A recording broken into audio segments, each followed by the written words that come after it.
Hello students. Today we are going to discuss about the different methods for the determination of order of reaction. And before that, first we will begin with the understanding of integrated rate equation. In your plus 2 standard, you have studied about the determination of integrated rate equation for first order kinetics or reactions having order first or order 1. So order, how is it defined? It is defined as the sum of the power of the concentration terms in the rate law expression. So if we are having any reaction where A plus B, two reactants are given out product C, then the rate of reaction it will be given by K A to the power of n into B to the power of n. The order will be given by n plus n, where A and B are the reactants. M and N, they are not the coefficient in balance equation. They are determined experimentally. So it can be a fraction, it can be a whole number. Then coming on to concept of pseudo order. Pseudo order name itself tells that it's not exactly the same order that we are predicting it to be. So here what is happening? The theoretical order and the experimental order, these two are different. And the difference arises why? Because of the difference in the value of the change in the concentration of reactant. Where what do? We take one of the reactant in a very high concentration and another reactant in a very low concentration. So if A and B, suppose they are reacting in equimolar proportion, then what will happen? The amount of change in A and B, it will be same, but the concentration of A is very high and B is very low. So a large amount of change in the concentration of B will be noticed, and A it is very high concentration. So it is solution of very high concentration. So the change in its concentration will be very low. So practically we can say that there is almost no change in the concentration of A and there is significant change in concentration of B. So what we will find? We will find that actually the rate of reaction does not depend upon the concentration of A, and we will need to follow that it depends only upon the concentration of B. So what is happening? This is a pseudo order.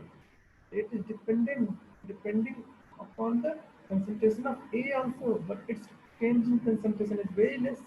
So we consider that it is changing only with respect to change in concentration of B, whose concentration is very less compared to A. So this is called as a pseudo order reaction. So in this case, the reaction it may be second order, but we will consider it to be first order. So this is pseudo first order reaction.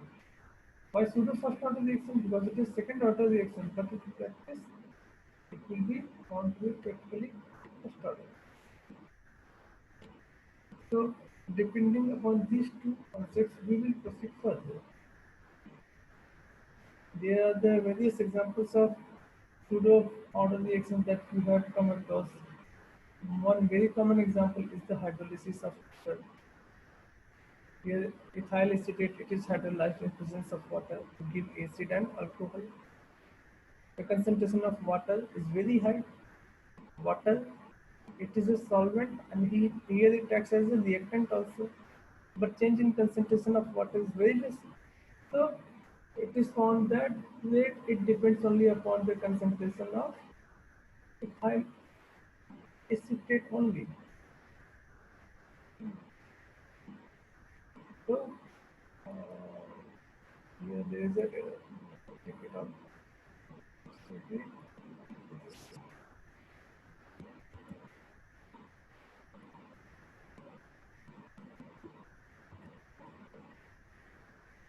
It is found to changing with respect to concentration of ethyl acetate only.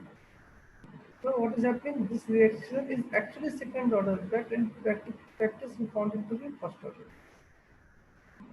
Now determination of equation for second order reaction. For first order reaction we have already studied in your plus two standards and also in Nuclear chemistry also you have studied. So for second order reaction, there is two types of case.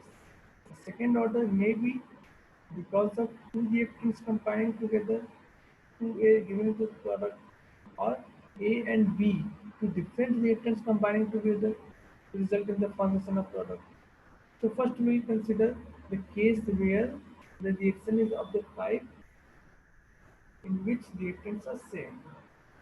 So suppose initial concentration is A0, and at any time T, the concentration is T and the amount of product found is X.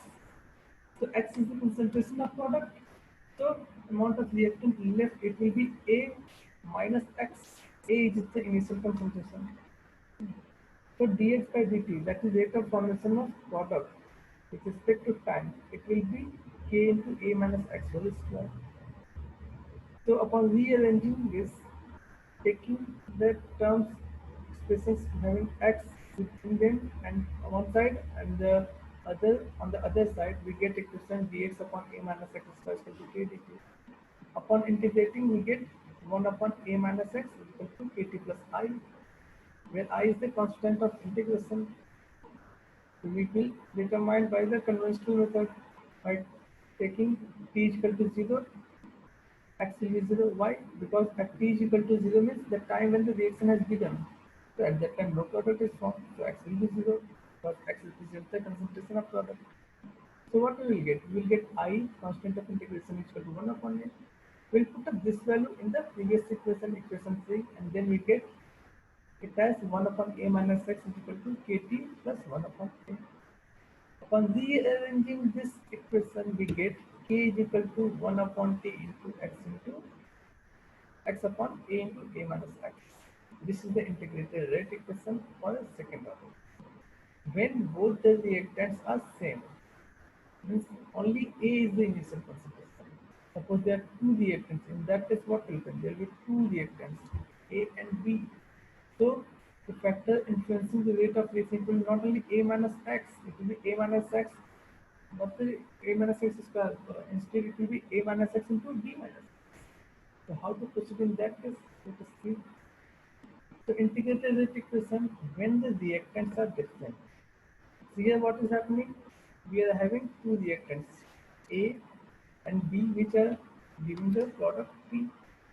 So suppose initial concentration of A is A, B is B, and at any time X mole of product is formed, then what will happen? X molarity of product has been formed, then what will be the concentration of reactants? A will be A minus X and B will be B minus X. So rate will be either the rate of disappearance of the reactant or rate of appearance of the product. So it will be given by K2 into A into B. So in this case, rate R is equal to dx by dt is equal to K2 into A minus X upon B minus X. So K2 is the rate constant for second order reaction. Similarly, we will proceed as we proceed earlier. In all the methods we have to proceed in the same way. We will take the terms of the coefficient having x in them on one side, expressions having x in them on one side with dx and the other with dt. Then we will integrate. So upon partially integrating this, we get that 1 upon a minus x into b minus x. This is equal to 1 upon a minus b into 1 upon b minus x into 1 upon a minus x. Here we consider that a is greater than b. So in equation or in any numerical, what you have to take care, you have to always consider a as a higher concentration of the reactant among the two. Okay, because we are using here term a minus b. So for this reason, we take care that a is the one having higher concentration. Otherwise, it will give negative value. So upon integrating this, we get 1 upon a minus b into minus ln b minus x minus ln a minus x into k2 is equal to k2 plus c, where c is the constant of integration. Here we use the same thing, that Integral of 1 upon x is equal to log x. So here it will be minus ln b minus x. Minus sign is here because instead of x we are having minus x. So here we are having minus ln b minus x minus ln a minus x. Upon rearranging this, we get it as 1 upon a minus b into ln b minus x into a minus x. This is equal to a2 plus c. So this is our final expression for the integrated rate equation for a second order reaction with different concentration of the reactant. Okay, so first expression is this one here. K is equal to 1 upon t into x upon a into a minus x. When the reactants are same. If the reactants they are different, in that case what will happen? In that case we are having the expression as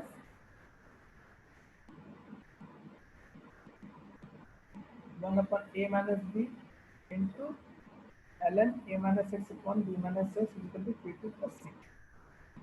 But this can be further simplified. How? By getting the value of c construct together and replacing it here. So how we get it? Same rule. How? By taking time t is equal to 0. At t is equal to 0, no product is found, so x will be 0. So we get it as c is equal to constant integration that will become 1 upon a minus b into ln a by b. Here x will be 0, this will be 0, so it will become ln a by b. Okay. And this factor will be 0, this all will be equal to c. Same thing is written here. C is equal to 1 upon a minus b into ln a by b. Substituting this in the previous equation, that is equation 20, here we get it as this one. Instead of c, we have got this value. And rearranging this, we get k2 is equal to this much. And upon rearranging, we get it as 1 upon a minus b into ln b into a minus x upon a into b minus x. Now we can further rearrange it as k2 is equal to 1 upon b minus a into t upon, we will invert it, a into b minus x into upon b into a minus x. So this is the final equation. So there are two final equations. One is when the two reactants are same, that is this one. K is equal to 1 upon t into x upon a into a minus x. And when the reactants are different, in that case, the final equation is this one. Equation number 20. We can use these two equations. Here you can see the dependence of x upon the concentration of the reactants is not same, or the logarithmic term is not the same because these terms are different. Okay. Then we move towards the expression of determination of equation for the half lifetime of any reaction having order n, where n is greater or equal to 2. For lesser value, this equation it will not be feasible because there we are getting a term n minus 1. If value of n is less than 2, in that case, this will not stand good. So for this reason, we will consider this equation only for the order having value 2 or more than.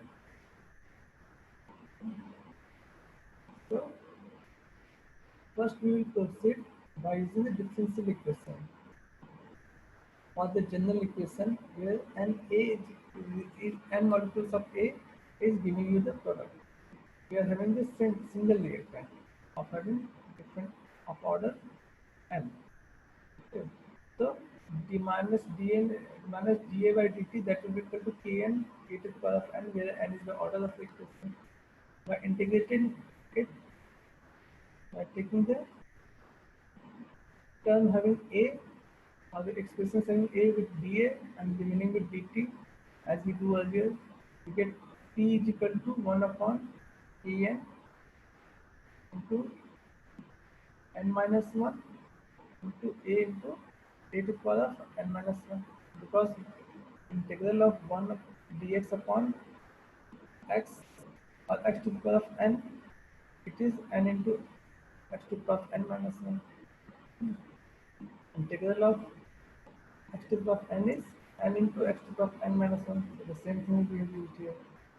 C is the constant of integration that we will determine by taking at time t is equal to 0, a that will be equal to a0, or the concentration of reactant A, it will be equal to A0, and at any time we are taking it as A. So what will happen at that time? At that time, we will get that the C, this will come as 1 upon Kn into n minus 1 into A0 to the power of n minus 1. Okay. So instead of A, we will replace it by A0, where A0 representing the concentration of reactant at time T is equal to 0, or the initial concentration of reactant that we are adding in the reaction. So by substituting this value of C in the previous equation, in the equation 4, this one, what do we get? We get T is equal to this term minus this term, sorry, plus this term. So if we take out 1 upon Kn into n minus 1 common, what do we get? We get it as 1 upon a to the power of n minus 1 minus 1 upon a to the power of n minus 1. Now at t is equal to t half, we have to go for t half. So at t is equal to t half, what will happen? The concentration of reactant A, that will be equal to A0 by 2, half of the initial concentration. So what we get? We get it as t half is equal to Kn 1 upon n minus 1 into, instead of A, it will be A0 to the power of n minus 1. Okay. So in this way, we will proceed. Okay, here. So finally we get t half is equal to root of n minus 1 upon kn n minus 1 into a0 plus n minus 1. So with this we stop here. In the next class we will proceed further methods for the determination of the order of the reaction.